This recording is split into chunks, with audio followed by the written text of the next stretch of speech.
Good morning, students.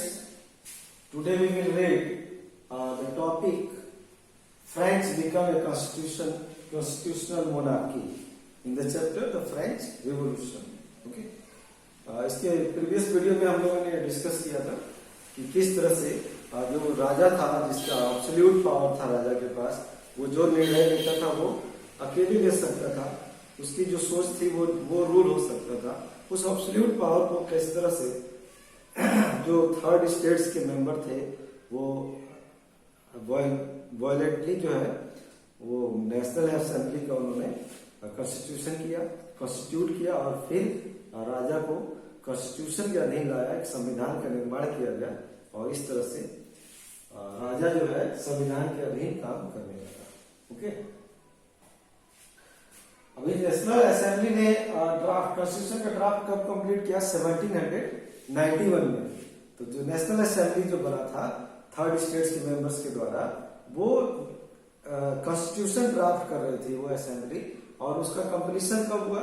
1791। तो national assembly completed the draft of the constitution in 1791 and according to this constitution monarch, the power of monarch was limited।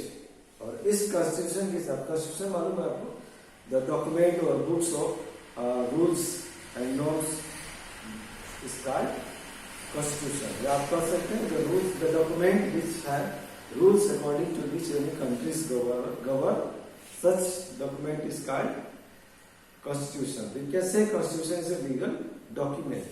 Okay, इसका main objective क्या था? इस constitution का main objective था to limit the power of monarch. राजा को monarch बोलते हैं, किंग को।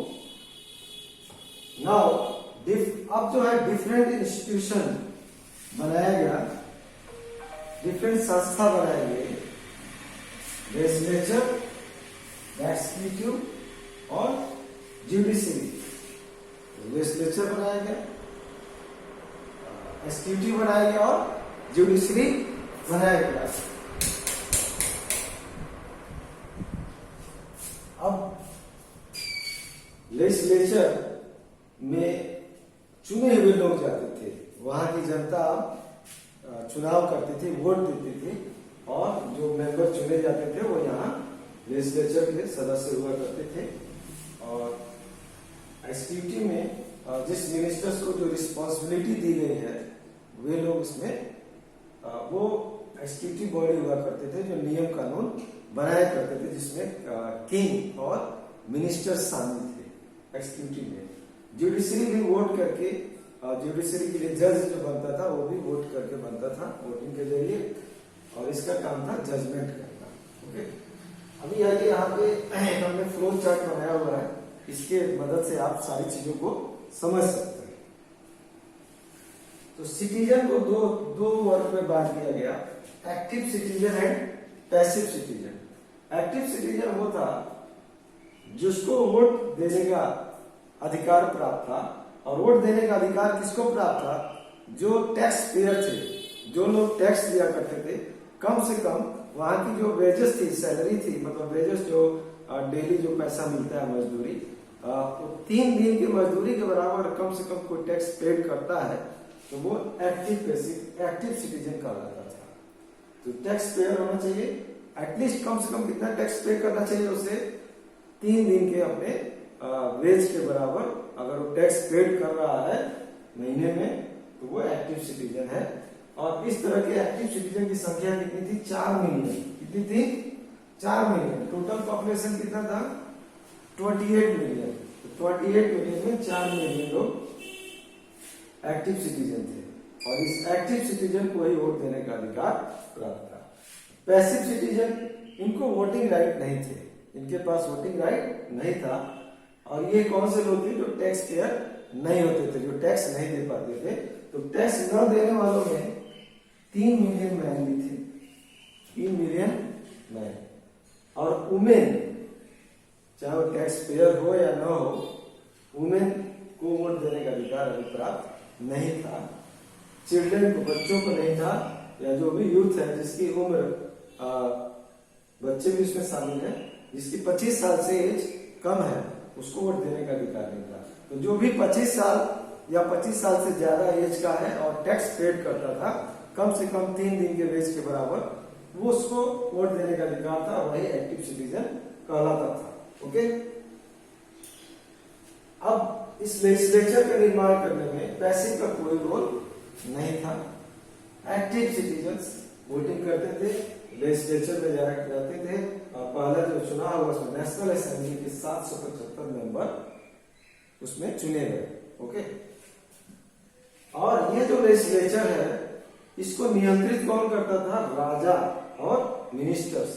ये जो चुने हुए लोग थे इनमें कुछ लोगों को मंत्री बनाया जाता था, डिफरेंट पोर्टफोलियो उनको असाइन किया जाता था, उनको जिम्मेदारियां दी जाती थी और वो राजा के साथ मिलकर के काम करते थे। और जो जुडिशरी है इसकी भी वोटिंग एक्टिव सिटीजन ही वोट करता था, उनकी वोटिंग किया जाता था। इस तरह से आपको पूरा एक समझ में आ गया ये तीनों किस तरह। ये क्या है? Executive body. एग्जीक्यूटिव बॉडी ये है एग्जीक्यूटिव बॉडी, ये राजा और तो ये दोनों को मिला के आप क्या कर सकते हैं?